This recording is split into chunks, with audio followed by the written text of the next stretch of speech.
Hello, good night. Welcome to the program. JLP1. So why you hide your voice to talk to JLP with? Were you afraid to talk to me, man? I think they're hard dresser points. What? They're hard dresser points. You have to talk to me better. Why the labor right them afraid to talk to me? Maybe I'll make a point. Take off the thing off of your mouth and talk to me. Were you afraid of them not pick up your voice? Hello? Hey!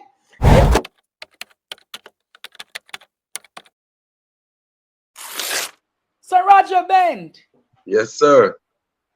What a debate last night. What a debate, man. What a debate. What a debate it was. Look like the JLP got so afraid that they went for a lethal weapon. It was. I was surprised to see the local government minister on as well. So it was good. They went home, they did their work, and they turned out last night. Really turned out last night.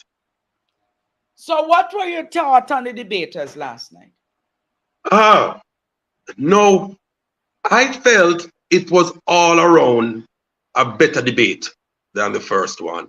Granted, they may have gotten a little bit more practice, and having seen the first one, they may have been, been given a little bit more prompting. But I felt that last evening was a better debate. And also, I could also pick out about 11 substantive issues that were discussed. So really? some of the things that we even pointed out as not being in the debate on Thursday came in full force on Saturday, right? So, I think they were clearly listening to you, Andre. And those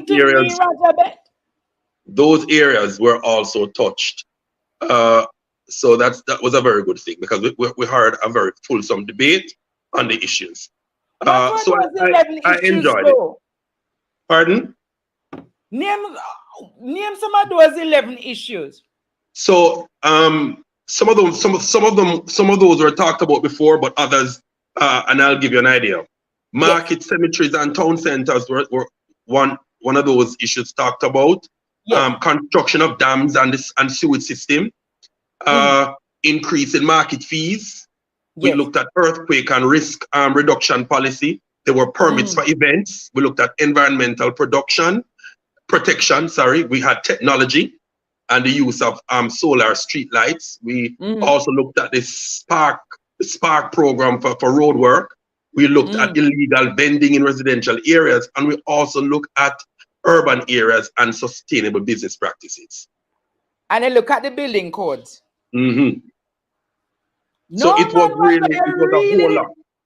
You really dissected the debate, man. Yes, man. I was into it, Andrew. I was delving into it because I thought, listen, this one seems better, right, than the one before, and I wanted to get a good analysis of it. So I felt overall, it gave us the opportunity to see the councillors at work and for them to display their mastery or lack thereof by virtue of the questions that were asked. A lot of persons might not agree with me tonight, but I was rather impressed by Desmond McKenzie. I was actually impressed, but he has grown. If you look at the Desmond McKenzie that a couple of years ago when they put him on, he could barely formulate words, and more than likely he was almost as if people would be laughing at him, right? Yes. Compared to the person who I saw last night, confident, astute, calm, collective, fluent. It speaks to growth based on what I saw last night, because he, for me, was one of the outstanding speakers of the evening. Interesting. So you give him as one of the outstanding speakers. Yes. But what made you so impressed by him? One, I think he was logical and he flowed. When he spoke to something, he identified it and he explained it. That's one. Two, he gave a lot of context to what he said. Now, is the context true? That is another thing.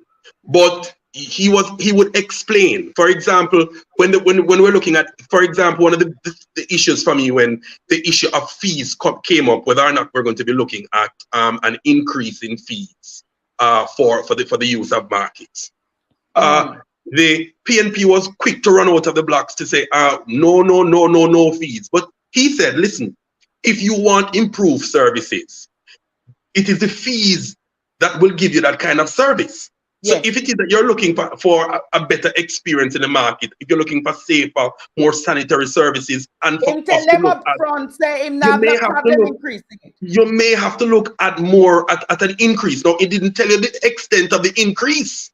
It didn't tell you the extent of the increase because they're in the details. The devil lies in the detail, right?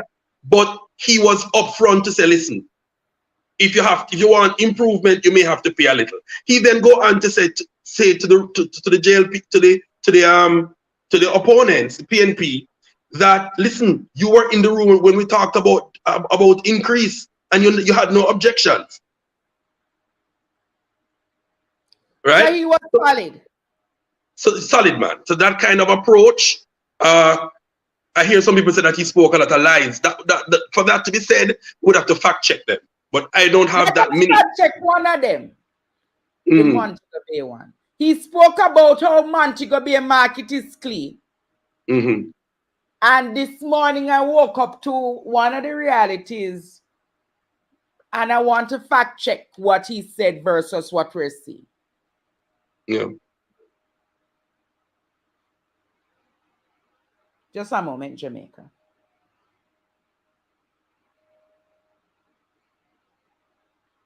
Please identify one market in a corporation controlled by your party that you are proud of, approve of, and say why. Well, I can focus, to answer the question, I can focus our attention to the town of Montego Bay, which speaks volume to the work of the local authorities in terms of maintaining cleanliness within these town centers.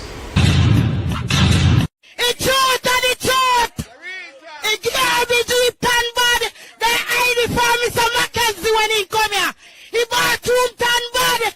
They hide it from Mr. Mackenzie when he come here. And Mr. Mackenzie, on no need to get up. I found a body and take a tour in a St. James, Charles Garden Market. I'm Juliet Johnson. I have a shop in Charles Garden Market. I'm a vendor here more than 12 years. I rest me ever see market. Under Miss Martin, the Mayor Han, Sinclair, and I care if they want to lock me shop. I'm a dead labor right. Me no PMP, me no business. It's truth and it's truth. It's garbage, it's tan bad. They hide it from Mr. Mackenzie when he come here. He bought room tan bad. They hide it from Mr. Mackenzie when he come here. And Mr. Mackenzie, on no need to get up. I found a body and take a tour in a St. James, Charles Garden Market. Wanna run the people them off of the road to come in at the dirty, nasty market. I'm your vendors myself. We want help. We want help. Make the trumpets play. Make the trumpets play. Jamaican people want better. Economy coming like stars. So the markets, Roger, that's one of them. Because he made reference to the Charlestown market. Yes, and he made reference to a couple markets and a couple town centers. And they spent a whole lot of time justifying the Jubilee market as well. The Jubilee market, that is nasty downtown. right? So No, but I don't understand why would they spend so much time referencing the Jubilee market when the Coronation market is filthy.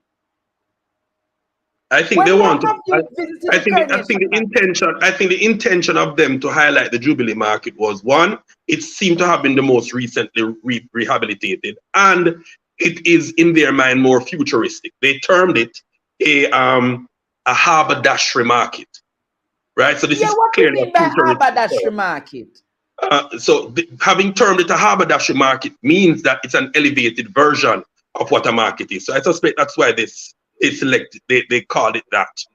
I suspect it's going to be a supermarket-like market, right? Because a haberdashery is a supermarket. So they would probably set it out as you would in a When supermarket. last have you visited downtown market?